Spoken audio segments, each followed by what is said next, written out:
방송에서 제공하는 투자 정보는 투자 판단에 대한 조언입니다. 방송에서 제공하는 주식의 가치, 가격 상승 및 가격 하락에 대해서는 방송사에서 보장하지 않습니다. 도널드 트럼프 미 행정부가 수입 자동차 및 자동차 부품에 대한 관세 부과 결정을 6개월 더 뒤로 미룰 전망이라 밝혔습니다. 관계자에 따르면 자동차 업계에 예상되는 반발을 고려해 결정을 유보하기로 한 것으로 보인다 밝혔는데 백악관과 무역대표부는 관련 질의에 대한 답변을 피한 것으로 알려졌습니다. 지난달 한국 조선업계가 전 세계 발주 물량의 86%를 수주하며 중국을 제치고 다시 1위로 올라섰습니다. 이는 지난해 같은 기간 대비 324%나 증가한 수치로 월간 수주량이 100만 CGT를 넘어선 경우는 올해 처음이고 수주액 역시 월간 최고 기록을 갈아치웠습니다. 김성 유엔 주재 북한 대사가 현지 시간으로 11일 유엔 총회에서 북미 협상의 교착 책임을 미국에 돌리며 미국 측의 북미 싱가포르 공동성명의 이행을 촉구했습니다. 이에 IAEA 사무총장 대행은 북한의 핵 활동은 여전히 심각한 우려의 원인이라며 유엔의 관련 결의를 준수하고 IAEA와 즉각 협력하라는 입장을 표명했습니다. 국내 2위 항공사인 아시아나항공의 새 주인이 현대산업개발 컨소시엄으로 조금 전에 결정됐습니다. 우선 협상 대상자로 선정된 현대산업개발은 오늘 오후 3시 아시아나항공 인수와 관련해 정몽규 회장이 입장을 발표할 예정이라고 밝혔습니다. 시청자 여러분 안녕하십니까. 오늘장 내일장 출발하도록 하겠습니다. 서정덕입니다. 지금 시장 같은 경우에는 강보합권, 약보합권을 계속해서 오늘도 오가고 있는 상황인데 그렇게 재미가 있는 시장은 아니죠.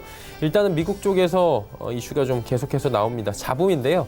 일단 전일 미국 시장 같은 경우에 다우지수가 또 전고점을 높이면서 역사적인 신고가 랠리를 이어가고 있는 상황입니다. 한마디로 미국만 이렇게 잘 갑니다. 미중 간의 무역 분쟁 1차 합의가 조금씩 미뤄질 수 있다. 그리고 미국 내에서 중국과의 협상에 조금 불만을 갖는 목소리가 커지고 있다라는 이야기가 계속해서 들려오고요. 이 부분이 결국에는 미중 간의 무역 협상을 조금 더 미루는 것이 아니냐라는 불확실성을 대두시키고 있는 겁니다. 이 소재가 언제까지 우리 시장을 누를지는 사실 아무도 알 수 없는 문제인데 이제 좀 그만할 때도 되지 않았나 싶지만 여전히 시장은 이 부분의 반응을 예민하게 하고 있는 상황입니다. 그리고 홍콩 시위 격화 우리 시장의 불안 요소로 작용합니다. 결국에는 미중 간의 무역 분쟁과 홍콩의 이러한 시위 양상이 우리 시장에는 계속해서 악재로 묻어나고 있는 상황입니다. 시장이 이제 올라갈 만도 한데 이런 악재 계속해서 올라갈 만하면 눌리는 거죠. 일단 실적 장세가 이제 막빠집니다. 실적이 잘 나온 종목들은 그동안에 눌려있던 주가가 가파르게 튀어오르는 모습인데 오늘 CJ제일제당이 어마어마한 상승을 보여주고 있는 모습이고요. 아시아나항공 본입찰 결과가 조금 전에 나왔습니다. 현대산업개발 컨소시엄으로 결정이 났고요. 일단 결과가 나오는 순간 아시아나 관련주들은 여전히 급등 흐름을 이어가지만 상승폭을 좀 줄이는 모습이고요. 오늘은 현대산업개발 관련주들 HDC 관련된 종목들이 크게 상승을 하고 있었는데 본입찰 결과가 나온 뒤로는 이렇다 할 움직임이 위아래로 크게 나오는 상황은 아니고요. 급등하는 종목들은 여전히 급등하고 상한가 진입한 종목들은 아직까지 상한가는 풀리지 않고 있는 상황입니다. 대외 악재가 여전한 가운데 개별 종목 장세로 이어지고 있는 시장에 대한 이야기 오늘 하나하나 나눠보도록 하겠습니다. 지금 시장부터 확인해 보도록 하겠습니다. 코스피입니다. 2130선은 또 터치를 하네요. 2130.23포인트에 현재 거래가 되고 있는 상황입니다. 하루간의 흐름 정리해 보도록 하죠. 2132 장중 고점이고요. 저점 2122입니다. 일단 어제도 그렇고요. 2120선 초반으로 내려가면 바로 또 반등에 성공하는 모습입니다. 수급 주체 확인해 보도록 하죠. 수급 보시면 개인만 삽니다. 기관 외국인 팔고요. 어제 이 시각도 똑같았습니다. 개인만 사고 기관 외국인 팔고 있었는데 기관이 한 2시 넘어서면서부터 연기금의 매수가 좀 들어와주면서 어제 시장 방어가 됐었는데 오늘은 좀 어떨지 봐야 될 것 같은데 아직까지는 금융투자에서 매수가 오히려 들어오고 연기금은 매도 포지션 여전히 가져갑니다. 외국인 선물 쪽에서는 매수를 해주고요. 현물에서는 지금 561억 원 팔고 있는 상황입니다. 지난주에는 좀 많이 사줬는데 이번 주에는 외국인이 현물 시장에서 좀 파네요. 다음 살펴보도록 하죠. 삼성전자, SK하이닉스 좀 눌려 있었는데 신고가 경신한 뒤에 지난주에 두 종목 다 눌려 있었죠. 다시금 올라갑니다. 현대차 오늘 관세 유예 얘기 나오면서 지금 우상향하고요. 네이버 빠집니다. 다음 살펴보도록 하죠. 삼성바이오로직스, 셀트리온 빠지지만 현대모비스, 신한지주 올라가고요. LG화학은 보합 수원 유지를 합니다. 다음 살펴볼까요? SK텔레콤 그리고 LG생건 올라가는 가운데 포스코, 삼성물산, SK 빠지는데 큰 폭의 하락이나 상승이 수반되는 종목들은 눈에 딱히 띄지는 않습니다. 시총 상위주들은 좀 견조한 흐름 보이죠? 다음 살펴볼까요? 662.64 코스닥도 강보합입니다. 하루간의 흐름 정리하죠. 665가 장중 고점이고요. 저점은 661. 보합권 수준에서 지금 계속해서 등락을 거듭하고 있다라고 보시면 될 것 같습니다. 다음 살펴보도록 하죠. 기관만 삽니다. 그리고 개인, 외국인은 팔고 있는 상황인데 기관 가운데선 금융투자와 연기금이 사고 투시는 팔고 있는 상황입니다. 시총 상위주들입니다. 시총 1위부터 5위까지 모두 올라가는 것 같이 보이다가 매지온이 살짝 빠지네요. 매지온이 오늘 장 초반까지만 해도 빨간불이었는데 일단은 매지온도 계속해서 상승 흐름을 가져가니까 피로도가 있는 상황입니다. HLB 장 초반에 급락하다가 다시 상승 쪽으로 가닥 틀었고요. CJENM이 5거래일 만에 상승 반전하는데 상승폭은 크진 않습니다. 다음 살펴보도록 하죠. 스튜디오 드래곤이 2거래일 연속으로 빠지네요. 그리고 슈젤 빠지고 헬릭스미스, KMW, SK모티리얼즈 상승하는 가운데 다음 살펴보도록 하죠. 파라다이스가 큰 폭의 하락이 나오고 메디톡스가 어제 이어서 오늘도 하락 추세 이어갑니다. SFA가 소폭 반등에 성공하는 가운데 원익 IPS, HLB생명과학 하락인데 HLB생명과학의 낙폭이 가장 큽니다. 원달러 환율도 짚어보도록 하죠. 환율이 살짝 조정받네요. 1164원대에서 오늘 거래가 되고 있는 상황입니다. 금일 본 방송에서 제공해드리는 정보는 투자 판단에 대한 조언일 뿐입니다. 해당 주식의 가치와 수익률 보장해드리지 않는다는 점 참고해 주시길 바랍니다. 지금이 1시 58분 지나고 있고요. 이 시각 특징주들 바로 짚어드리도록 하겠습니다. 정보경 캐스터입니다. 네, 코스피 코스닥 양시장 빨간불을 켜주고 있습니다. 한편 조금 전 속보를 통해서 아시아나의 새 주인이 결정됐는데요. 그 밖에 이슈 종목들 어떤 게 있는지 지금부터 만나보시죠. 이 시각 종목 핫5입니다. 아시아나항공, CMG제약, 에어부산, KH바텍, 마지막으로 오성첨단소재입니다. 오늘은 아시아나항공 얘기로 시작해 보겠습니다. HDC 현대산업개발 미래에셋대우 컨소시엄이 아시아나항공의 새 주인이 됐는데요. 아시아나항공은 현재 전날 대비 7% 넘게 올랐습니다. 6,260원에 거래 중입니다. 하루간의 흐름도 확인해 보시죠. 최저가는 5,830원, 최고가 6,610원 사이에서 움직이고 있습니다.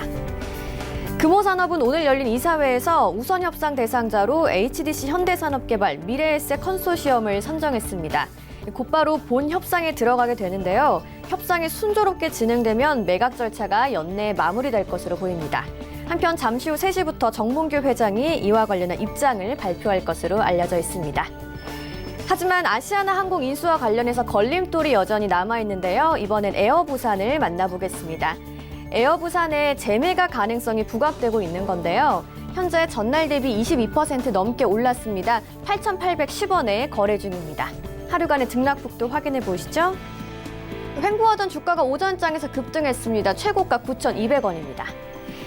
아시아나항공은 현대산업개발의 최대 주주인 그룹지주사 HDC의 손자 회사가 됩니다. 공정거래법에 따르면 아시아나항공이 에어부산과 에어서울의 지분을 각각 100%씩 보유해야 하는데요. 이 에어부산은 타주주 지분율이 45%가 넘는 상황입니다. 따라서 공정거래법 규정을 지키려면 막대한 추가 비용이 들게 되는데요. 에어부산의 재매각설이 힘을 받으면서 오늘 주가도 급등하는 모습입니다. 이번엔 섹터를 바꿔보겠습니다. KH바텍은 갤럭시 폴드의 중국 2차 판매 완판 소식에 급등하고 있습니다. 현재 전날 대비 18% 넘게 올랐습니다. 19,900원에 거래 중입니다. 하루간의 흐름도 확인해 보시죠. 꾸준히 상승폭을 키워가는 모습인데요. 현재 고점 부근에서 움직이고 있습니다. 삼성전자의 갤럭시 폴드가 중국에서 1차 판매에 이어 2차 판매에서도 완판 행진을 이어가고 있습니다. 광군절인 어제 삼성전자가 내놓은 갤럭시 폴드의 온라인 판매가 40여 분 만에 완판된 건데요. KH바텍은 메탈 케이스와 폴더블 스마트폰의 필수 부품인 힌지를 제조 및 판매하는 업체입니다. 이 같은 소식에 KH바텍을 비롯한 일부 폴더블폰 관련주가 오늘 상승세를 기록 중입니다. 다음 종목 만나보시죠. CMG제약이 조현병 치료제의 FDA 허가를 신청했다는 소식이 전해졌습니다. 현재 전날 대비 11.96% 올랐습니다. 3,605원에 거래 중입니다. 하루간의 흐름도 확인해 보시죠. 큰 폭으로 상승 출발한 이후에 현재는 고점 대비 조금 내려온 모습입니다. CMG 제약이 세계 최초로 개발한 구강 용해 필름 제형의 조현병 치료제 데피조에 대해서 연내 FDA에 허가 신청을 낼 것으로 알려졌습니다. 데피조는 2016년 미국 임상 1상을 완료한 개량 신약인데요. 데피조를 성공적으로 출시할 경우 미국에서 유일한 구강 용해 필름 제형의 조현병 치료제가 될 것으로 기대됩니다. 오늘의 마지막 특징주 만나보겠습니다. 영국에서 치료용 대마를 허용한다는 소식에 국내 대마 관련주들 강세를 보이고 있는데요. 오성 첨단 소재는 현재 전날 대비 7.42% 올랐습니다. 2,750원에 거래 중입니다. 하루간의 흐름도 확인해 보시죠. 오늘 내내 빨간불을 켜주고 있는 모습입니다. 최고가는 2,925원입니다. 영국 국민보건서비스가 최초로 대마 성분이 포함된 약품 2종류의 사용을 승인했습니다. 의료용 대마를 미국 외 다른 지역에서도 사용할 수 있게 되면서 대마 관련주들의 투자자들의 관심이 쏠리고 있는데요. 카이스트와 함께 의료용 대마의 화학물질을 활용한 연구개발 투자를 진행한 오성 첨단 소재, 오늘 상승세를 기록하고 있습니다. 지금까지 이 시각 종목 핫5의 정보경이었습니다. 특징주 쭉 살펴봤습니다. 그리고 이제 전략들 잡아보도록 하겠습니다. 오늘은 메리츠증권증권 영업부의 권홍섭 대리 연결돼 있습니다. 안녕하십니까, 대리님? 예, 안녕하십니까? 예, 오늘 시장 흐름 좀 답답한데요. 어떤 흐름인지 짚어주시고요. 마감 전략까지 이어가 볼까요? 네, 오늘 우리나라 시장은 전반적으로 좀 답답한 흐름들이 나타나고 있습니다. 우선적으로 코스피 시장의 경우에는 이제 미중 무역 분쟁에 대한 합의가 연기될 거라는 우려감에 계속적으로 기관과 외국인이 매도를 나서고 있는 상황입니다. 그렇다고 해서 엄청난 매물대로 인해서 하락하지는 않고 계속적으로 보합권 내지는 강보합권에서 머물고 있는 상황입니다. 일단 이번 주에 이제 목요일 날 옵션 만기일이 다가온 만큼 이제 기관과 외국인의 파생 상품에 대한 합성 포지션에 대한 어떻게 보면은 다시 재조정을 하는 그러한 그 시기가 온 것 같기 때문에 그런 부분에서 이제 조정 내지는 소폭의 박스권의 가돌이 장세가 연출될 거라고 보여지고 있는 상황이고요. 장 마감까지도 뭐 특별한 이슈 없으면 이 정도 선에서 마감할 걸로 예상이 되고 있는 상황입니다. 일단 미국과 중국이 의견을 대립하고 있는 상황에서 외국인이 적극적으로 매수에 나서지 못하는 상황이기 때문에 그런 부분에서는 지금 현재 적극적으로 매수하기에는 조금 부담이 드는 상황이다, 이렇게 보시면 될 것 같고요. 코스닥 시장의 경우에는 이제 반도체 관련주들이 대거 상승을 하고 있습니다. 이제 갤럭시 폴드가 중국에서 2차 완판까지 되었는데요. 1차는 5분 만에, 그리고 2차는 40분 만에 완판이 됨에 따라서 그와 관련된 종목들이 대거 상승세를 기록하고 있습니다. 그 중에서도 제 상승세가 제 주도주로서 나타나고 있는 종목이 세경 하이테크입니다. 동사는 아직까지도 한 PE 9배 수준의 저평가에 머물고 있기 때문에 폴더블폰 관련 수혜주를 보신다면 세경 하이테크를 관심 있게 보셔도 괜찮을 것 같습니다. 미중 무역 분쟁 관련돼서는 계속적으로 이제 합의가 연내에 이뤄질 거로 예상이 되고 있습니다. 일단 중국에 대한 12월 대관세에 대한 철폐 부분에 대해서 합의가 선행되어야지만이 이제 관세 철폐가 이루어지는 부분들이 있기 때문에 12월 달까지는 어떻게 보면 시기적으로는 11월 중에 1차 스몰 딜에 대한 합의가 이루어져야 된다는 것을 전제로 하기 때문에 그런 부분에서 11월 달에는 합의가 이루어진 이후에 지수장이 펼칠 걸로 예상이 되고 있는 상황입니다. 만약에 미중무역 1차 합의만 된다면 대형주 위주의 지수장이 나타날 걸로 예상되고 있기 때문에 그동안 조정받았던 대형주 위주로 한번 투자 전략이 필요한 상황이다, 이렇게 보시면 될 것 같습니다. 그럼 남은 시간 동안에 저희가 어떤 종목을 좀 볼까요? 네, 오늘 소개해드릴 종목은 삼성전기입니다. 동사의 경우에는 계속적으로 MLCC에 대한 감익에 불구하고 최근까지 올라온 상황에서 약간의 지금 조정을 하고 있는 상황입니다. 4분기까지도 계속적으로 전분기 대비해서 매출은 감소할 걸로 예상이 되고 있는 상황이지만 일단은 MLCC 매출액이 4분기를 기로해서 이제 내년 상반기에는 이제 기저효과로 인해서 주가가 상승할 수 있는 모멘텀을 갖고 있는 상황이기 때문에 그런 부분에서 투자 포인트를 잡으시면 될 것 것 같고요.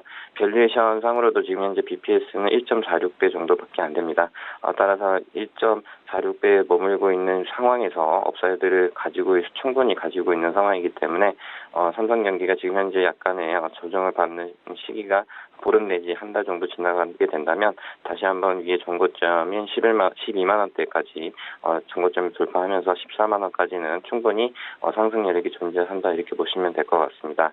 가격적인 전략은 목표가 14만 원, 손절가는 10만 원 제시해 드리도록 하겠습니다. 네, 삼성전기에 대한 이야기까지 오늘 나눠봤고요. 오늘 말씀 여기까지 듣도록 하겠습니다. 고맙습니다. 네, 감사합니다. 메리츠정보증권 영업부의 권홍섭 대리와 함께했습니다. 예, 오늘 시장 이슈 바로 짚어드리도록 하겠습니다. 펠리즈 투자리서치 김민수 대표와 함께합니다. 대표님 안녕하세요. 네, 안녕하십니까. 네, 식품 수출 동향 지금 나왔다고 하는데 어떻습니까? 10월 달은? 네, 지금 최근에 나오고 있는 여러 가지 수출 동향을 보게 되면은 아무래도 지금 국내 여러 가지 수출 모멘텀은 많이 꺾였다고 봐야 되겠죠. 그런 가운데 그래도 식품 수출에 대한 부분은 조금씩 개선되는 모습들이 나오지 않나라는 것 쪽에서 조금 더 눈길이 가는 상황들이고요. 특히 수출 물량이 하반기 쪽으로 보면서 개선세가 조금씩 눈에 띄고 있다라는 부분들이 확인된다고 봐야 될 것 같은데 특히 원화가 약세로 보이다 보니까 달러 단가는 하락세를 보이는 점은 일단 좀 부진한다고 하더라도 여러 가지 물량 자체는 조금씩 개선되고 있다라고 바라보고 있고요.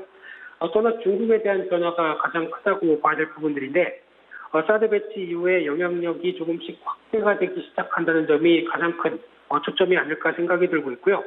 그런 차원으로 보게 되면 또 하나 음식료 업종과 관련된 쪽으로 봤을 때 대표적으로 국제 곡물 가격이 변동이 좀 나오고 있는 상황들인데 최근 들어서 그래도 하향 안정세다라는 관점 쪽에서 그나마 어느 정도 안정권으로 바라봤던 부분들이 반등 추이가 들어오고 있고요. 대표적으로 두 가지 부분, 옥수수나 소맥, 밀이죠. 이쪽을 본다고 하더라도 저점대에서 반등세가 좀 뚜렷하다라는 관점 쪽에서 국제 곡물 가격은 그래도 이제 최근에 나오는 달러와의 변화와 함께 조금씩 강세로 가고 있구나라는 쪽도 눈에 띄는데 그렇게 되면 음식료 업종의 흐름을 봤을 때는 아무래도 어떤 원자재 가격들이 올라가는 비용에 대한 부담이 살짝 될 수 있다는 점은 일단 염두가 좀 필요하지 않을까 생각되고 있고요. 그래서 섹터별로 봤었을 때 가장 중요한 게 먼저 분유를 본다고 하게 되면 분유 같은 경우 작년 동기 대비해서 한 1% 줄어드는 그래서 좀 어떻게 보면 정체라고 봐야 되겠죠. 그런데 이제 중국의 변화가 조금씩 나오고 있는 상황들이고요. 중국이 작년 동기 대비 한 4% 이상 늘어나면서 중국 분유 수출 대금은 국내 수출의 약 한 80%를 차지하는 중요한 부분입니다. 그런데 이쪽에서 조금씩 개선세가 나온다는 부분들 때문에 아무래도 눈길이 간다고 봐야 될 것 같고요. 하지만 중국 외 쪽은 아직 좀 부진한 모습들로 가고 있는데 특히 중국 관련된 분유 수출이 3분기 만에 의미 있는 회복세를 보였다라는 부분들과 함께 이번에 또 광군제에 대한 기대감도 조금 더 들어간 부분이 있다고 봐야 될 것 같고요. 게다가 나머지 중국 외쪽인 동남아 쪽도 점진적인 회복세가 들어가고 있는데 그런 측면을 봤었을 때 중국이 수요가 계속 늘다 보니까 글로벌 분유 가격은 강세로 들어갑니다. 그래서 탈지 분유 같은 경우는 2014년 10월 이후 최고치를 기록하는 모습들로 나오고 있는데 그런 모습들과 함께 그래도 단기적으로는 회복세가 이어진다고 하더라도 중기적으로는 여전히 또 고민을 할 수밖에 없는 게 중국의 저출산 영역이겠죠. 특히 작년에 연간 출산율이 10.9%로 나오면서 1949년 이래 최저치를 기록했다라고 하는 부분들로 보게 되면 아무래도 중장기적으로는 또 고민할 수밖에 없는 중국의 사회 현상이라고 봐야 될 것 같고요. 그에 따른 분유업계들도 여러 가지 변화가 좀 필요하지 않을까 생각이 들고 있고요. 두 번째로 담배입니다. 담배는 썩 좋은 모습은 아니고요. 수출 관련된 쪽에서 중동으로 기존의 주력이라고 하는 중동 쪽에 대한 부진이 계속 이어지고 있는데 아랍에미리트가 수출 건수가 0건으로 잡히다 보니까 이에 따른 부담감들이 꾸준히 나오고 있다고 봐야 될 것 같고요. 상대적으로 미국이나 동남아 지역 쪽에서 증가세가 보이고 있다라는 관점들이 일단은 눈에 띈다고 보여지고 있는데 그래도 담배 쪽 같은 경우는 월별 특히 수출 동향을 봤을 땐 아직 기대감이 많이 낮다라고 보여지고 있는데 솔직히 그래도 라면 쪽이 가장 눈여겨볼 수 있는 부분이라고 생각되고 있고요. 라면이 작년 동기 대비해서 26% 이상 증가하는 모습들. 그래서 중국이 40% 이상 증가하면서 이런 부분들을 좀 라면의 수출 모멘텀을 회복하고 있는 상황들인데 비중이 컸던 동남아 수출이 조금 감소하고요. 중국이 호조세를 보이는 부분들, 특히 세부적으로 보게 되면 중국의 호조는 삼양식품이 영향이 컸다고 보여집니다. 특히 중국 생산법인이 없다 보니까 실질적인 수출이 그대로 다 잡히게 되겠죠. 그런 관점적으로 봤을 때 눈여겨볼 수 있는 부분들이고요. 오히려 기타 지역은 농심이 판매가 좀 호조를 보였다라고 보여지고 있는데 그래서 이런 부분들까지 겹쳐서 살펴보게 되면은 아무래도 라면에 대한 수출 호조와 관련된 쪽에 영향을 본다라고 하게 되면 삼양식품이 가장 눈여겨볼 수 있는 대표적인 종목이라고 봐야 될 것 같고요. 올해 영업이익 또한 770억으로 40% 이상 늘어날 것이다 라고 보여지고 있는 가운데 또 하나 KT&G 같은 경우도 앞서 수출 모멘텀은 그렇게 없다고 하더라도 이 전자담배 판매에 대한 양호 모습들, 특히 액상형 판매 중지가 나오면서 수혜가 볼 수 있는 부분들이 들어온다고 봐야 될 것 같고요. 올해 영업이익이 한 1조 4천억대로 한 14% 늘어나는 부분들과 함께 4%에 대한 배당, 올해 보게 되면 상대적으로 그래도 관심이 있는 권역이 아닐까 그렇게 보여지고 있습니다. 예, 그러면 이제 뭐 식품 관련된 얘기들 이야기 쭉 나눠봤고요. 뭐 삼양식품까지 이야기 들어봤습니다. 통신주도 좀 들어봐야 될 것 같습니다. 통신주 최근에 동향 어떻습니까? 네, 통신주는 잘 아시는 것처럼 딱 한마디로는 경기 방어적이다. 불황이어도 통신 관련된 핸드폰을 쓴다라는 쪽으로 바라보고 있고요. 게다가 또 공배장주다. 이 두 가지로 바라볼 수 있는데 이게 지금 실적을 보게 되면은 SK텔레콤의 배당과 관련된 부분들로 봤을 때는 모멘텀이 작년에 10,000원을 줬죠. 그래서 시가 배당률로 따지게 되면 한 4.1%로 볼 수 있는 상황들이고 반기 기준으로 봤었을 때는 이제 9,000원이라고 봐야 되겠죠. 그런데 올해는 축소가 될 가능성에 대해서 IR에서 좀 언급을 했었던 부분들이고요. KT가 1,100원 기말 배당이다 보니까 한 4%대, LG 플러스가 400원 정도로 2.8% 시가 배당률로 기말에 주어지게 되는데 이 부분만 보게 된다라고 하게 되면 일단 아직까지는 KT가 제일 조금 더 배당률 중에선 좋지 않을까라고 바라보고 있는 부분들이고요. 하지만 실적과 관련돼서 이제 투자가 계속 이어지는 부분들이 나오다 보니까 특히 신규 통신망이 갱신되는 특히 5G와 관련된 쪽으로 나보게 되면 주파수 경매나 기지국 그런 마케팅 비용까지 생각하게 되면 실적에 대한 부담이 크다고 봐야 되겠죠. 이런 측면들로 보게 되면 아무래도 올해에 대한 실적 흐름들은 그렇게 크게 개선 기대가 좀 없는 모습들로 바라보고 있는데 그런 차원으로 봤을 때 연도별 5G 기지국 투자 계획을 보게 되면 올해뿐만 아니라 내년 한 내후년 정도까지는 가장 투자를 많이 할 걸로 보여지고 있는데 여기서 이제 나뉘는 부분들이 통신사 입장 쪽에서는 이제 투자가 거의 내년 중간 이후로 가게 되면 정점을 찍을 것이다 안쪽으로 보게 되면 통신사는 이제 투자가 나갈 비용들이 좀 적다는 관점 쪽에서 실적이 반등을 하겠죠. 오히려 통신 장비 관련된 쪽은 내년 상반기 이후에는 일단 모멘텀이 좀 꺾일 수 있다는 관점들이 반대로 나올 수밖에 없다고 봐야 될 것 같고요. 그런 측면들이 통신사 쪽의 어떤 주가에도 많이 작용을 하고 있습니다. 대표적으로 지난 4G 때 SK텔레콤의 어떤 실적과 주가 동향을 보게 되면 투자와 마케팅이 늘어나면서 실적이 한참 투자가 많았을 때 주가도 좀 낮았다가 오히려 다시 이 부분이 4G가 확산되고 가입자가 늘어나면서 주가는 2년 동안 또 가파르게 상승하는 모습들이 나오죠. 그런 변화를 봤을 때 오히려 지금같이 투자를 많이 할 때가 오히려 주가는 좀 지지부진할 때 중장기적으로는 한 번쯤 사봐야 될 시점이 아닐까라고 보여지고 있고요. 또 하나 주목할 모습들이 신사업 쪽에 확대를 하는 모습들이 눈에 띈다고 봐야 될 것 같은데 기존에 이제 SK텔레콤 기준으로 보게 되면은 무선이 아닌 쪽의 매출 비중이 벌써 45%까지 나오기 시작하면서 미디어나 보안 그리고 커머스 사업 쪽에 대한 실적들이 계속 보완이 되고 있다라고 보여지고 있는데요. 특히 3분기 IPTV 매출이 14% 증가하는 모습들, 특히 또 미디어 쪽의 웨이브 같은 경우는 가입자 수가 500만 명을 확보를 하면서 빠르게 어떤 전환되는 모습들과 함께 보안 쪽도 눈에 띄고 있는 사업들인데요.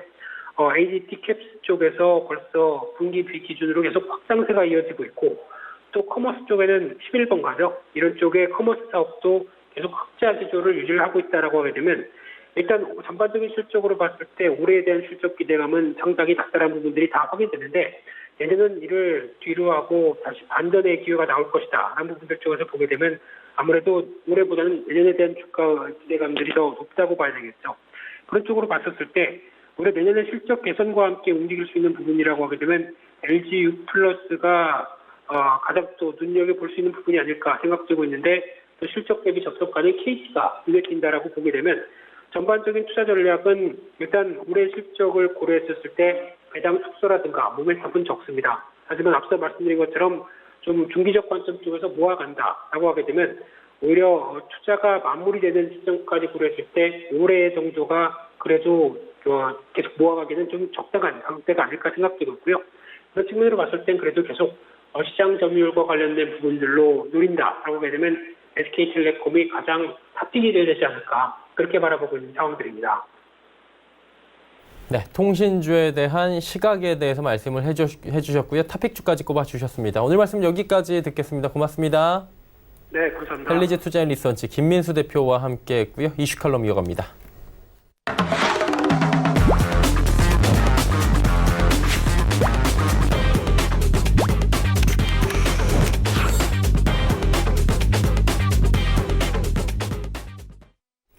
이슈 칼럼 시간입니다. GFM 투자연구소 이진호 소장과 함께합니다. 소장 안녕하세요. 네, 안녕하세요. 예, 이게 미국 시장은 저희가 브리핑을 살짝 해드렸지만 네. 다우가 또 신고가예요. 근데 미중 간의 무역 분쟁이 지금 뭐 미뤄질 수도 있다. 여러 가지 얘기가 나와도 미국은 그냥 뭐 독야청정 같은 느낌. 우린 갈 길 가겠다. 뭐 이런데 예. 우리나라 같은 경우에는 지금 영향을 고스란히 또 받고 있는 상황이잖아요. 네. 어때요? 국내외 시장 자체가 미국을 제외한 불확실성이 아직도 여전히 상존하는 게 맞죠? 네, 뭐 불확실성도 불확실성이지만 이제 시장이 제가 봐서는 거기 접어든 것 같아요. 트럼프 대통령의 탄핵 청문회 이번 수요일부터 예. 이제 본격적인 정언이 이제 시작되는데 예. 거기에 대한 대기 모드가 아닌가 싶은 생각이 듭니다. 제가 지금 뭘 좀 만지다가 이렇게 파워포인트가 사라져 버렸는데 예. 제가 말씀드린 대로 한번 띄워주실 수 있는지 모르겠네요. 그러면요, 제가 네. 잠깐만 받으면서 저희가 얘기를 그냥 편안하게 하는 동안에 네. 좀 얘기를 해보도록 하겠습니다. 예, 그래요. 그러면 사실은 뭐 지금 미국 같은 경우엔 다우는 전일 최고점을 지금 지나간 상황이고요. 네. 그리고 나스닥 S&P 같은 경우에는 살짝 밀렸단 말이에요. 그러니까 네. 미국도 고점은 가고 있는데 이게 재미없는 고점이잖아요. 약간 불꽃이 이제 다 튀긴 듯한 느낌이 있어요. 그게 탄핵 때문에 이제 조금씩 밀릴 수 있다 이렇게 보시는 거예요? 우선은 지금 예. 미중 간의 관세 철회 관련해서도 이게 자본이 지금 이제 있어요, 말이 계속. 조금 엇갈리니까 이제 그런 상황이죠. 그래서 한번 주요 증시 한번 현 상황 한번 짚어보시죠. 네네. 지금 S&P 500부터 가져왔는데요. 예. 차트에서 일단 주목하는 것은 뭐 이 선입니다. 위에 예. 검은색으로 나타나 있는 거. 이제 고점끼리 연결한 선이었고, 그쵸. 그 다음에 이쪽은 그 아래쪽에 저점을 연결한 선인데 예. 이 부분을 갖다가 올라섰다는 거예요. 이 부분을 올라서 가지고 제가 뭐 한참 전에 여러 번 말씀드렸던 한번 월간 차트상에 뭐 메가폰 탑 이런 얘기를 예. 이제는 그 가능성을 갖다가 이제 지워야 되나, 기각해야 되나 하는 생각도 듭니다. 그런데 지금 조금 보시면 이제 시장이 여기서 탄력적으로 가지는 못한다는 그런 느낌. 지금 이제 거래량도 끝부분 보시면 이렇게 주네요. 조금 줄고 있죠. 예. RSI 지금 과매수 국면에 접어들었습니다. 예. 이렇게도 한번 생각해 볼까요? 물수제비 왜 연못에다 돌 던지는 거. 잘 던지면 팡팡팡 튀기다 마지막에는 뭐. 이렇게 팍 던졌는데 이렇게 한번 차트 한번 다시 띄워주시면은 던져 놓았더만 물수제비 튀고 그다음에 이 정도 리저너블한 어떤 물리학적으로도 말되다가 예. 여기서 툭 튀어 올랐어요. 밑에 깨구리가 있었나? 맞았나요? 예. 그런 생각. 자, 그다음에 중국 보시죠. 음. 또 일간 차트입니다. 자, 지금부터 이제 중국하고부터는 작년 초부터입니다. 작년 2월 달부터 쿵 무너졌던 장이었잖아요. 예. 그런 상황에서 지금 이렇게 와서 자, 2019년 금년 들어서 올라온 거는 미국이나 전 세계적으로 다 똑같습니다. 그런 패턴이 같네요. 같죠? 예. 올라오는 건 같아요. 올라오는 건 같은데 지금 여기서 미국은 이렇게 우상향의 아래 위 밴드라면은 예. 지금 얘는 지금 수렴하고 있는 느낌인데 지금 약간 이 아래쪽 선언에 이제 이번에도 지지될 수 있는가 예. 하는 부분이 확인돼야 됩니다. 그렇죠. 네, 이 부분이 확인돼야 되는 상황이고 독일은 중국하고 똑같은 시기예요. 똑같은 기간에 이렇게 보면은 오히려 큰 느낌이 있어서 중국보다 낫죠. 그러네요. 네, 중국보다 나은 양호하네요. 예. 오히려 이 선을 뚫고 올라온. 그러나 지금 이제 모든 시장이 기술적으로 접근하자면은 이른바 이런 이격도입니다. 즉 벌어진 것. 5일선, 20일선, 60일선 할 것 없이 장단기 이동 평균선이 아래쪽으로도 급락이 오고 나면은 너무 벌어지고 나면 또 이렇게 한번 모였다 가고 하는 것처럼 그렇죠. 지금 이거는 이제 단기 급등에 대한 부담감이 다 있는 거예요. 예. 독일도 지금 사실 일간 차트 상으로는 과매수 국면입니다. 거기다가 우리나라 지금 큰 흐름에 있어서는 지금 살펴본 증시들 중에는 제일 못하죠. 그러네요. 한눈에 보더라도 독일, 중국, 미국 지금 여기서 우리는 제일 좀 일단은 이 선을 올라선 것은 고무적입니다. 요번에. 이번에 이 선을 올라선 것은 이제 고무적인데 여기도 지금 조금 우리도 한번 단숨에 가기보다는 확인할 거 확인하고 가야겠다 하는 그런 생각이 드는 거죠. 그래서 이제 아까 드린 말씀의 연장은 이건데요.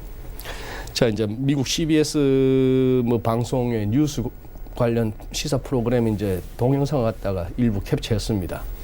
자, 이제 이번 주 수요일부터 뭐 윌리엄 테일러 지난번 우크라이나 대사 대행 그리고 여기는 조지 켄트라고 저기 국무부에 있었던 뭡니까 유럽 관련한 부차관보. 그다음에 여기가 또 금요일 날은 요바노비치라 해서 또 그겁니다. 저기 우크라이나 쪽에 있었던 former ambassador니까 전 대사예요. 자, 이런 상황인데 우리 국내 언론에서도 이렇게 보시면은 이번 주부터 전국 생중계를 하는데 생존 게임이다. 트럼프 대통령에게도 생존 게임이 되겠지만 이 사안을 갖다 여기까지 끌고 온 민주당도 사활을 건 거죠. 사실. 사활을 건 거죠. 그런 상황에다가 그다음에 미국 공화당 내에서 트럼프 탄핵 정국에 관해서 조금 엇갈린 소리가 나온다는 거예요. 이것도 또 조금 의외입니다. 일부 이제 트럼프 측근들은 탄핵 사유 안 된다. 뭐 이거 갖고 탄핵이냐 한 소리고 또 일부에서는 그래도 그렇지 대통령이 좀 선을 넘은 거 아니냐 이랬냐. 그래서 좀 지리멸렬한 분위기 뭐 이런 식으로 이제 그거 하죠. 지금 여기 이런 식으로 나오네요. 만만치 않아요 지금 여론 자체는. 이쪽은 트럼프 대통령이 탄핵되어야 한다. 45%. 탄핵되면 안 된다. 팽팽하네요. 팽팽하죠. 잘 모르겠다. 이런 흐름. 거기다가 나오는 얘기들도 다 뭐 그래요. 저기 백악관 관계자 얘기가 결국 바이든 관련한 조사를 갖다가 압박을 했다. 이런 얘기였고 그런 내용들의 얘기죠. 그다음에 이 사진도 보면은 트럼프 대통령 시무룩하게 걷는 그런 모습이네요. 저런 사진을 올려놨네요. 그런 상황. 자, 어쨌거나 탄핵까지 가겠습니까 하는 게 지금 현재 분위기입니다만 이 청문회 과정에서 온갖 어떤 트럼프 대통령에 대한 어떤 부정적인 이미지를 갖다 심어줄 만한 정언들이 나올 만한 상황이에요. 벌써 지금 오늘 나온 게 이거죠. 이거는 이제 지난번 비공개 로라 쿠프라고 국방부 부차관보입니다. 여기서 내용인즉슨 그거예요. 그때 믹 멀베이니 백악관 비서실장 대행 아직도 대행자 못 됐네요. 저기 존 켈리 같은 그런 지난번 그 비서실장 이른바 백악관 내에 트럼프 행정부 내에 어른의 축 한 명을 구성했던 뭐 매티스 국방장관이나 틸러스이나 뭐 이랬던 그 마지막 남아있던 존 켈리마저 가고 나서 이제 전부 이런 식의 약체입니다. 전부 백악관 주변은 오죽하면은 제가 자주 드리는 말씀이잖아요. 중국은 상무부 대변인 뭐 가오펑 아니면은 외교부 대변인 경상 제가 지금 이렇습니다. 우리나라 장관들 이름은 제가 모르는데 미국 상무부 무슨 외교부 대변인 이름을 알고 황구시보 편집장 뭐 후시진 이름을 알고 맞아요. 그렇게 나 우리 장관 이름을 모르겠어요. 통일부 장관이 누군지도 모르겠고 박연철 장관인가? 김현철 아니에요? 아, 헷갈려요. 저도 헷갈리죠? 요즘. 네.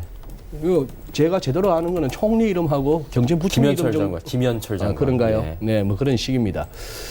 자, 그러면은 그러니까 지금 제가 자주 드리는 말씀, 트럼프 대통령을 상대하는 사람들은 주로 중국 부처 대변인 수준 예. 뭐 이렇게 하는 거죠. 제가 봤을 때 이건 트럼프 대통령 잘못하는 겁니다. 이걸 갖다 뭐 문우신 장관이 예. 윌버로스 장관이 대응하는 것도 웃기죠. 예. 거기도 다 대변인이 있는데 그렇죠. 뭐 그렇게 가주는 게 맞겠는데 워낙 트럼프 대통령의 정치 스타일이 그러니까. 자, 이 로라 쿠퍼 뭐 사진에도 보다시피 우리가 딱 전형적인 미국의 관료 아니겠어요? 그죠? 뭐 증언을 하면서 이제 우려했다는 거예요. 비서실장 대행이 그때 와가지고 회의에 와가지고 예. 우크라이나에 대한 군사 지원 중단해라. 그게 대통령 뜻이다. 뭐 이런 식으로 했고 이래도 되나 싶었는데 결국 그것이 이제 문제가 됐었다 하는 그런 얘기죠. 예. 이런 거는 굉장히 드문 일 아니냐. 법적으로도 문제 있지 않느냐. 이 사진은 그때 지난 10월 달에 비공개 청문회 할 때 공화당 의원들이 트럼프 대통령이 이거 마녀 사냥이야 이렇게 했을 때 공화당 하원 의원들이 또 때로 몰려가가지고 미국 의회에서 참 보기 드문 저런 장면을 연출했습니다.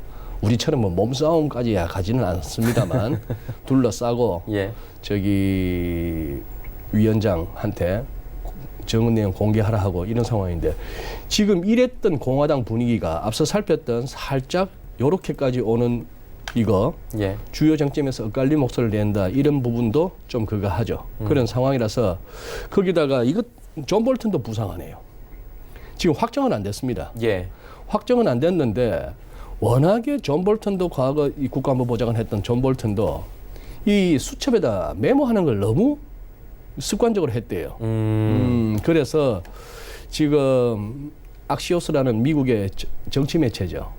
가끔씩 우리가 언급하는 예. 우크라이나 의혹과 관련해 볼턴 전 보좌관은 지금까지 어떤 탄핵조사 증인보다 더 자세한 내용을 갖고 있을 것이다. 이런 식으로 해서 슬쩍 겁을 줍니다. 그래서 예. 백악관 참모들이 좀 걱정을 하고 있다는 상황이라서.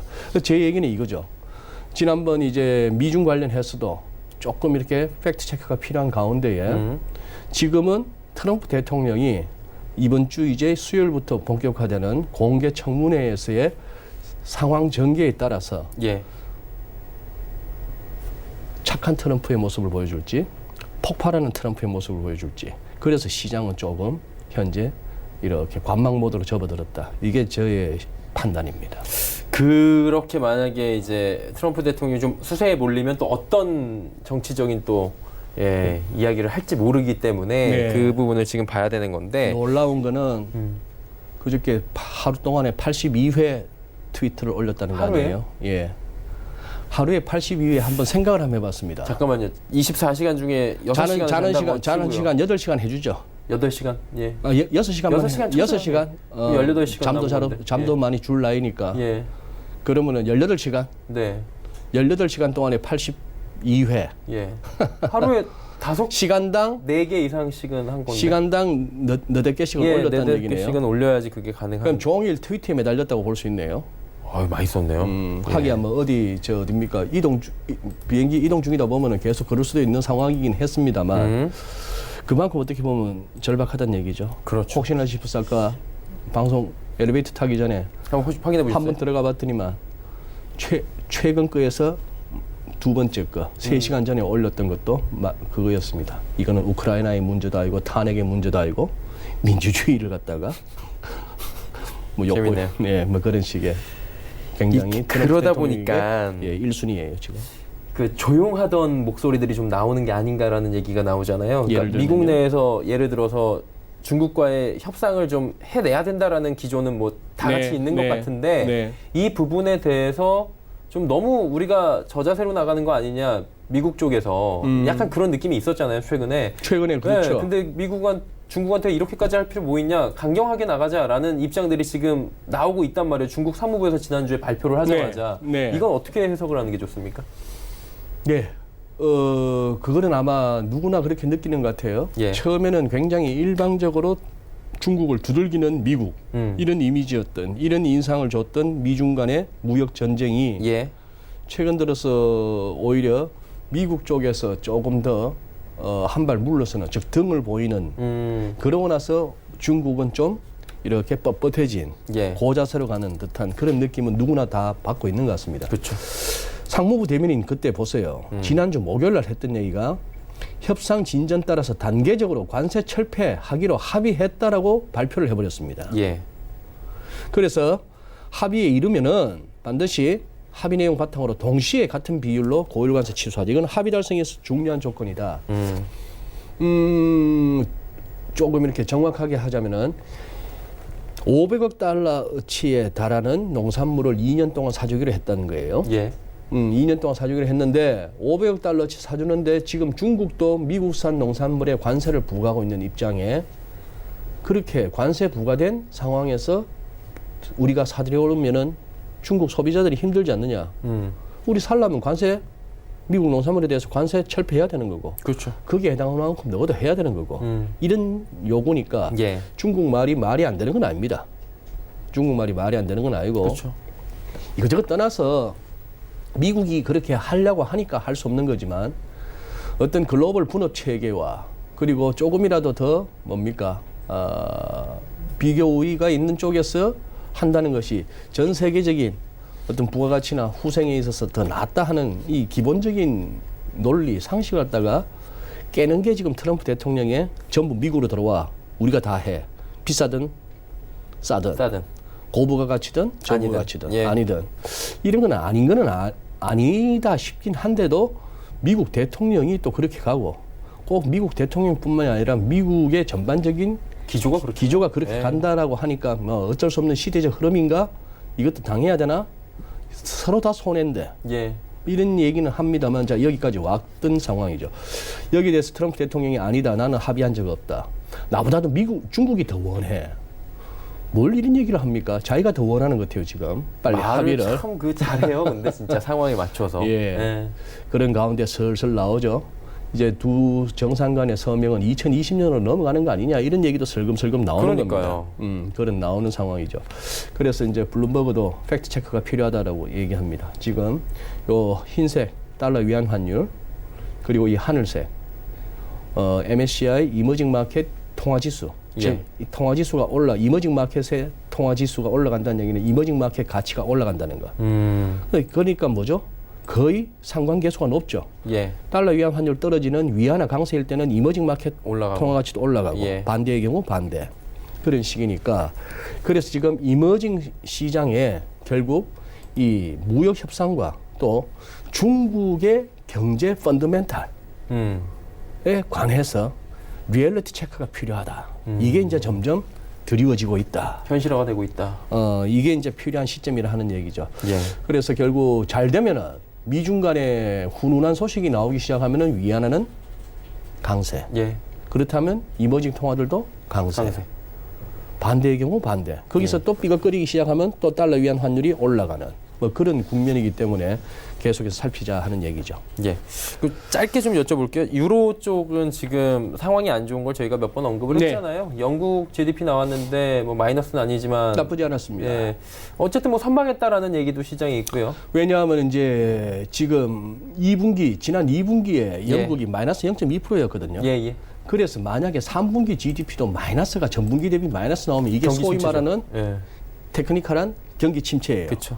근데 어쨌거나 이번에 0.3% 3%포인트. 상승으로 전분기 예. 대비 나왔습니다. 예. 단 이제 시장에서는 여기서는 0.4, 여기서는 0.5, 그것보다 조금 못하지만 예. 2분기 침체 연속은 피했다는 상황이고 영국은 딴 거 없습니다. 12월 12일까지 잊어버리십시오. 12월 12일에 또 선거할 때까지 총선할 때까지 그때 나오면은 또 그때 시끄럽겠죠. 가서 또 고민하시죠. 예. 네. 그러면 이제 홍콩 쪽으로 자연스럽게 넘어가야 될 것 같은 게 이게 SNS로 생중계가 됐어요. 네. 그 사실 실탄 쏘는 게 말이 안 되거든요. 그러니까요. 2019년도 지금 글로벌 이 상황에서 시위대한테 실탄을 쏜 게 SNS로 생중계가 됐고 그 부분에 대해서 큰 부상을 입었다라고 지금 밝혀지면서 점입가경이잖아요. 네. 그러니까 뭐 달러 패거제 중단 가능성 당연히 나오고 홍콩도 할 수 있는 걸 다 하겠다는 거잖아요. 네. 이거 어떻게 봐야 됩니까? 그때 사중절의 직후였죠. 예. 트럼프 대통령이 어디였습니까? 저기 RCEP 할 때였나? 아니 그게 아니고 어디선가 그 왜 캐리람 홍콩 행정장관을 갖다가 면접했었잖아요. 당신 신뢰한다. 그리고 법대로 해라 하는 그런 상황이었죠. 그리고 홍콩을 대놓고 한 얘기는 아니었지만 저쪽 어디였습니까? 서쪽에 거기 관련해 가지고도 한번 무서운 얘기 한번 했죠. 뭐 박살 날 줄 알아라. 덤비다가는 그런 얘기를 했는데 어느 정도 예견된 흐름이고 결국은 시진핑 주석의 그런 어떤 홍콩 행정장관에 대해서 당신 신뢰해 그리고 안정을 빨리 되찾아 폭력은 안 돼라는 메시지를 던졌을 때 결국 이렇게 올 것이라 생각했죠. 홍콩 시민들이 물러서고 할 사람들은 아니고 이런 시위의 성격은 아무것도 얻은 게 없지 않습니까? 그렇죠. 그렇다면 갈수록 강해지는데 여기다 대놓고 이제 실탄 발사까지 갔다. 그 전에 이미 추락사가 한 명 있었고 홍콩 과기대 학생 젊은 그거였죠. 거기다 페이크 뉴스인지 아닌지는 모르겠습니다만 16세 소녀에 대한 경찰 집단 성폭행 소식 이런 것들이 있는 와중에 페이스북을 통해서 실중계되는 가운데 자 이것이 일각에서는 이렇게 해서 더 판을 키운다. 더 홍콩 시위를 더 격화시키게 만들어서 심지어 이제 강경 진압의 명분을 얻겠다. 뭐 이런 얘기도 도는데 딴 거 없습니다. 저는 이게 어제 아침에 우리 개장 전에 흐름이었어요. 아니 개장 직후의 흐름인데 이게 좀 뭡니까 블룸버그 화면입니다. 한번 띄워주시죠. 예. 거기서 결국 블룸버그 화면에서 2명의 홍콩 시위대가 피격당했다. 총을 맞았다 하는 얘기. 그리고 아시아 주식이 미끄러지고 있는데 홍콩 때문이다. 이런 얘기. 뭐 알리바바 결국 뭐 지난해 310억 달러 사상 최고치 넘어설 것이다. 뭐 이런 얘기였는데 제가 보기에 요즘은 CNBC나 블룸버그 같은 이런 것들을 개장 전이든 장중이든 수시로 보셔야 될 것 같습니다. 왜냐? 어제 우리 장막판에 지수 낙폭이 커진 거나 환율이 후루룩 치솟았던 부분에는 이 부분이 홍콩이 분명히 작용했거든요. 그런 측면에서 조금 이렇게 외신에서 그날 무엇에 주목해야 되는지를 갖다가 좀 감을 잡아가면서 갈 필요가 있는 그런 시절인 것 같습니다. 네, 알겠습니다. 홍콩 이야기까지 오늘 함께 들어봤습니다. 이진우 소장님 이쯤에서 좀 보내드리도록 하겠습니다. 고맙습니다. 네, 감사합니다. GFM 투자연구소 이진우 소장과 함께했습니다.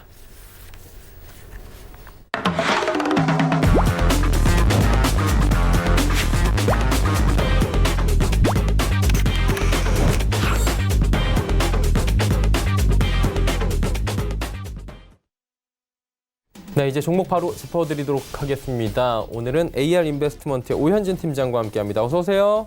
네, 안녕하세요. 오늘 시간이 굉장히 타이트합니다. 세 종목을 좀 스피디하게 저희가 넘어가 볼까 하는데요. 어떤 종목들 준비하셨습니까? 네, 처음에는 이제 웅진코웨이부터 한번 말씀드리겠습니다. 일단은 최근 들어서 이제 실적 개선 기대감이 좀 높은 그런 상황이라고 보시면 될 것 같아요. 공기청정기의 판매량이 9월과 10월 전년 대비해서 50% 이상 증가했다라고 밝혔고요. 현재 미세먼지 시즌인 가을 성수기를 맞아서 이제 제품의 꾸준한 판매들이 꾸준하게 좀 진행이 됐다라고 보시면 되겠습니다. 자, 3분기 영업이익 같은 경우 1,400억 정도로 최대 분기 실적도 달성하면서 기존의 컨센서스를 좀 충족을 시켰고요. 코웨이의 국내 렌탈 시장도 35% 점유율, 압도적인 1위입니다. 렌탈 업체이기 때문에 이제 렌탈 실적도 호조세를 보였죠. 역대 최대 분기 렌탈 판매인 52만 건을 달성을 했고요. 뭐 해양유리라든지 자산 폐기 관련된 손실도 꾸준하게 줄어들고 있는 모습들 확인이 되고 있습니다. 또 물건에 대한 인식이 이제 기존의 그 구매에서 이제 이용으로 점차적으로 좀 바뀌는 그런 모습들이 나타나고 있죠. 렌탈 시장은 앞으로도 좀 꾸준한 고성장을 이어갈 가능성이 높다라고 판단을 하고 있고, 이 렌탈이라는 게 단순히 그 빌려 쓴다라는 이제 개념에서 이제 관리 받는다는 개념까지 계속해서 더해지고 있잖아요. 그래서 바쁜 현대인에게 이상적인 개념이고요. 기존에 이제 매각 관련된 불확실성은 그 넷마블의 우선 협상 대상자 선정으로 제거가 되는 모습입니다. 그래서 앞으로 좀 안정적인 그 주인을 찾는다라고 보시면 될 것 같기 때문에 그런 부분들이 향후 웅진코웨이의 성장 동력으로 작용할 수 있지 않을까 판단을 하고 있습니다. 지금 기술적으로 5일선을 완만하게 좀 타고 가고 있어요. 이 변동성이 크진 않은 종목이어서 당장 뭐 큰 수익을 본다 이런 개념은 아닌데요. 충분히 들고 중기적인 관점으로 간다라고 한다면 지금보다는 당연히 주가가 올라가 올라가는 게 맞다라고 생각을 합니다. 좀 안정적인 관점에서 보실 분들은 좀 관심 있게 보시면 좋을 종목이다라는 말씀을 드리고 싶고요. 매수가는 금일 종가 부근에서 진행을 하게 되면 목표가는 전고점인 한 10만 원 정도, 손절가는 한 8만 8천 원 정도 생각해 보시면 좋을 것 같습니다.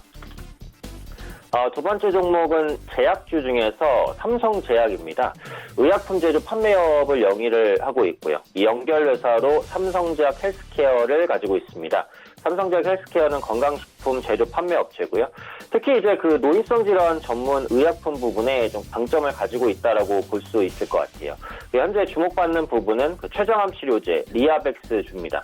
올해 8월 말에 그 리아벡스주의 임상 3상을 계속 진행하기로 결정을 했고요. 11월경에 임상에 따른 결과, 그러니까 이번 달 안에 좀 나올 것으로 기대가 되고 있습니다. 특히 이제 췌장암 치료제 같은 경우 그 개발사의 프리미엄이 좀 붙는다고 볼 수 있어요. 왜냐면 그 췌장암 같은 경우 다른 암에 비해서 사망률이 높고 또 생존율이 낮습니다. 그러니까 완치가 굉장히 어렵다라고 볼 수 있고, 이 췌장암은 암 중에서 5년 생존율이 10% 정도예요. 굉장히 낮아요. 그리고 초기 증상도 거의 없다는 거예요. 또 조기 진단도 어려운 암이고요. 세계적으로 한 1000명 이상이 췌장암으로 그 사망을 합니다, 하루에. 그래서 치료제를 개발하게 될 경우 당연히 그 높은 수요가 전망이 된다고 볼 수 있고요.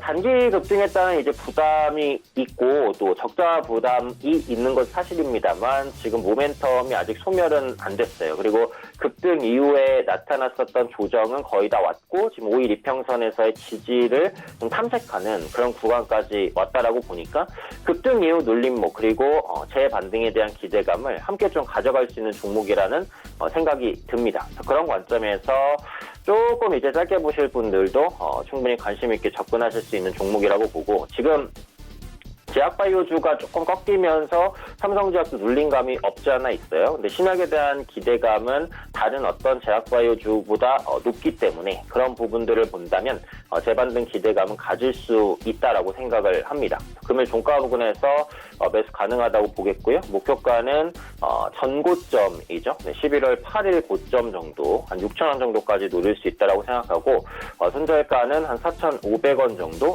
살펴보시면 좋을 것 같습니다.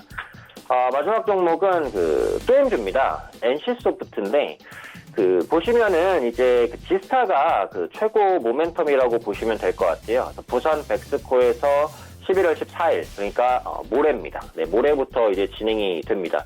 그래서 국내 최대 그 게임 박람회거든요. 그래서 게임에 대한 그 부정적인 인식이 많이 좀 바뀌었어요. 방문자도 매일 증가하고 있는 추세라는 거고요. 작년에 그 지스타 행사에서 방문객이 하루에 4만 명 이상이었습니다. 작년에 좀 최대치를 기록했다고 보실 수 있겠고, 여기서 이제 VR이나 AR이 적용된 게임들이 좀 상당 부분 선보일 것으로 좀 기대를 하고 있어요. 그래서 게임주에 대해서는 일단 시각을 좋게 가져가셔도 될 것이라고 판단을 하는데, 그 중에서 NC소프트는 구글 플레이 매출 1위 게임이죠. 리니지 M을 보유하고 있는 업체입니다. 최근에 이 리니지 M이 아주 대규모의 업데이트가 진행이 됐어요. 그리고 신규 클래스도 추가가 됐는데, 보통 이제 그 대규모 업데이트가 진행이 될 때는 또 매출이 한번 끌어올려지는 그런 모습들이 많이 나오죠. 그런 관점에서 긍정적이라고 보고 있고, 또 경쟁작이라고 볼 수 있는 달빛 조각사나 V4가 다 나왔습니다. 그래서 게임 업체가 전반적으로 같이 좀 끌어져 올라가는 그런 모멘텀이 형성되지 않을까라는 생각이고, 올해 말이죠. 12월 같은 경우에는 이제 리니지 2M이 출시될 것으로 보여져요. 그래서 몇 달 전부터 이게 리니지 2M에 대한 광고를 NC소프트에서 정말 엄청나게 해대고 있는데,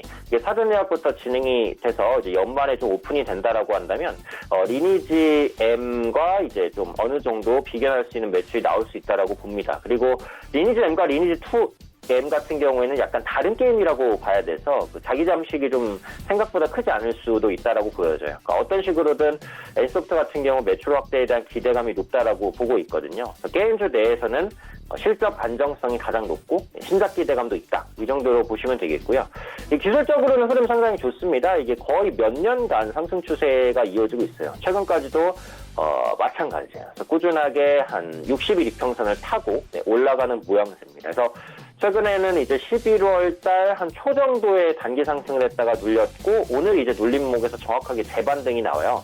조정 이후에 재접근이라는 측면에서는 관심 있게 볼 수 있는 종목이라고 생각하니까 이 부분까지 보시면 될 것 같습니다. 매수가는 이제 금일 종가 부근으로 잡겠고요. 목표가는 직전 고점 55만 원, 손절가는 50만 5천 원 설정해 보도록 하겠습니다. 네. 자, 세 종목 들어봤고요. 오늘은 그냥 단기적으로 좀 접근할 만한 종목 짧게 한 종목만 추천을 받아보면 좋을 것 같은데요. 어떤 종목을 들어볼까요? 네, 그래서 마지막에 말씀드린 이제 NC소프트예요. 기술적으로 보면은 그 말씀드린 대로 60일 이평선에서의 지지가 기대된다라는 말씀을 드렸으니까 그 부분에서 이제 공략한다는 관점에서 보시면은 뭐 현재가 근처에서 접근하셔도 크게 무리는 없다라고 생각을 합니다. 그래서 길게 봤을 때는 뭐 60만 원대까지 노린다고 보지만 이제 다 단기적인 관점으로 봤을 때는 앞서 말씀드린 대로 이제 직전 고점이 55만 원이니까 딱 그 정도까지 노리면은 단기 수익을 내기에 적절할 거라고 생각해요. 그래서 말씀드린 대로 목표가는 55만 원, 손절가는 50만 5천 원. 가격 전략만 지켜주신다면 뭐 괜찮은 성과 내지 않을까 말씀드리고 싶습니다. 네, 알겠습니다. 오늘 말씀 여기까지 듣겠습니다. 고맙습니다. 네, 감사합니다. AR 인베스트먼트의 오현진 팀장과 함께했습니다.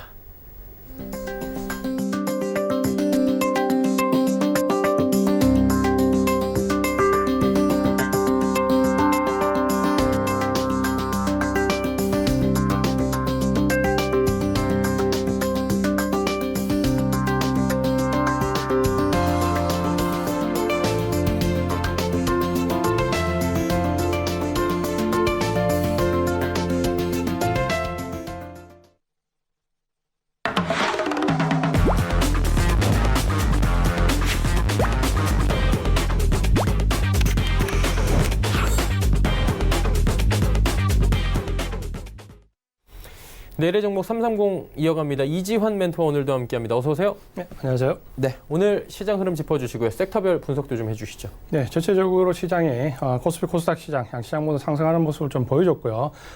미국의 지금 트럼프의 단계적 관세 철폐 부정에 따라서 장 초반 좀 흔들리는 모습을 보여줬지만 후반부로 갈수록 좀 강한 모습 전체적으로 좀 보여줬고요. 특히 중국 강군절 효과가 적극적으로 좀 반영되는 모습이 나오면서 섬유의복, 의약품 그리고 화장품 쪽으로 좋은 흐름을 이어가는 모습을 보여줬습니다. 네. 자, 이제 오늘의 주제 살펴보면서 이야기 나눠보겠습니다. 만나보도록 하죠. 자, 오늘의 주제는 3분기 실적 발표가 막바지다라고 말씀해 주셨습니다. 실적 시즌 이제 뭐 거의 다 끝났다라고 말씀을 해주시는 건데요. 자세한 이야기 들어볼까요? 네, 전체적으로 3분기 실적 발표가 마무리 단계에 접어들고 있는데요. 한번 중간 점검을 해보면 전체적으로 대표되는 기업 214개 기업 중에서 전체적으로 전년 대비해서 영업이익이 마이너스로 성장한 기업이 약 95개 기업, 합 절반 정도가 마이너스 성장을 좀 기록했다라는 부분이고요. 특히 3분기 영업이익이 적자 전환한 기업이 214개 중에서 9개, 그리고 영업이익이 흑자 전환한 기업이 214개 중에서 7개 등 전체적으로 실적이 전년 대비해서는 좀 불안한 모습을 좀 보여줬지만 1, 2분기 대비해서 양호한 모습을 보여주면서 전체적으로 실적은 전년 대비 부진, 하지만 2분기 바닥론이 나올 만큼 3분기에는 상당히 좀 좋다라고 말씀을 드리겠고요. 그런 점에서 2분기 바닥론은 상당히 좀 힘을 얻고 있다라고 말씀을 드리겠습니다. 이런 가운데서 내일의 종목 말씀드릴 종목을 좀 말씀드리면요. 오늘 말씀드릴 종목은 하나투어인데요. 전체적으로 지난주 금요일에 말씀드렸던 한섬, 그리고 어제 말씀드렸던 종목이 하이비전트점이 전체적으로 급등하면서 상당히 좋은 모습을 보이고 있습니다. 오늘 말씀드린 점은 하나투어인데 일본 패키지 역량이 최근 거의 마무리가 되면서 전체적으로 실적이 바닥에 와 있다. 지금부터 저점에서 좀 모아가는 모습을 보이면 좋을 것 같다 말씀을 드리겠고요. 종목에 대한 자세한 내용이나 혹은 가격적인 전략은 카카오톡 오픈 채팅창 내일의 종목 330으로 들어오셔서 확인해 보시기 바랍니다. 네, 알겠습니다. 오늘은 하나투어에 대한 이야기 또 말씀을 해 주셨습니다. 이쯤에서 보내드리겠습니다. 이지환 멘토와 함께했습니다. 고맙습니다. 고맙습니다.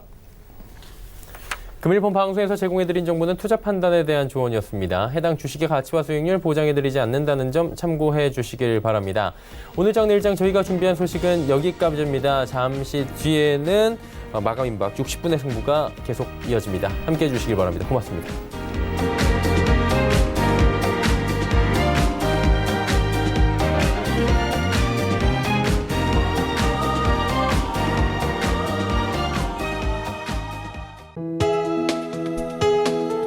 본 방송에서 제공하는 투자 정보는 투자 판단에 대한 조언입니다. 방송에서 제공하는 주식의 가치, 가격 상승 및 가격 하락에 대해서는 방송사에서 보장하지 않습니다.